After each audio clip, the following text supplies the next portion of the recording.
Dito naman ako sa Lokban na magbubuhat. Ay ako namiss ko rin aring lugar na ari dahil di ni nagsimula ang aking fitness journey. Tamo, wasak na yung aring gym na ari. Dahil nung panahon na nagsimula ako din ay wala pang ibang gym din kundi ari laang. Yan, dati ako tabang-taba talaga. Ako'y sapol ay tagay mataba. Ako'y inborn ay tagay mataba talaga, sapol. Ay di yun nga, ay ako'y dati napapaduty sa ospital. Ay sabi ko ayaw ko mapagay doon sa mga pasyenteng na stroke. Kaya ako din nagsimula. Sabi ko ako'y magbabawasan ng timbang.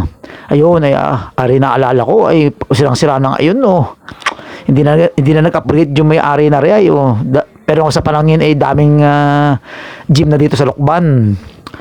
Ay sa mga budget meal ay sa tight ang budget ay ari dito. Dahil sa ngayon ay ari 30 pesos ang isang session. Pero nung panahon namin ay ari 20 pesos lang. Kaya madaming nag-i-inside dito mga estudyante. Nung makita ko rin ngayon ay parang akong naawa. Wala na masyado nag-i-inside gaya nung una. Paano nga ay naglipana na rin ang mga gym dito sa Lokban. At saka talagang mga quality rin ang mga gym. Di yun nga rin, quality rin ang bayad. Merong 75 ang isang session, merong 50. Ari ang pinakamura, 30. Sabi ko nga din naman tsaka ni paring Archie na may-ari pare-pare naman bakal yan, jableg. Kahit na sa mura o sa mahal ka mag-gym pares din naman lalaki yan. Sa bagay, yun din nga naman. Ako din na nag-gym at malapit sa aming bahay. Ilang hakbang laang narinig na ako kaysa kayo pupunta pa sa bayan at mag-gym sa iba. Yan, ari si paring Archie. Ari ang may-ari ba, pinagagalaw pa yung kanyang toto. Sure, yabang. Pinagagalaw yung kanyang toto. Yan. Di ni tayo mag-i-ensayo ngayon. Sabi ko nga sa inyo, pag wala akong basketball, di magbubuhat. Basta ako'y araw-araw kailangan magpapapawis.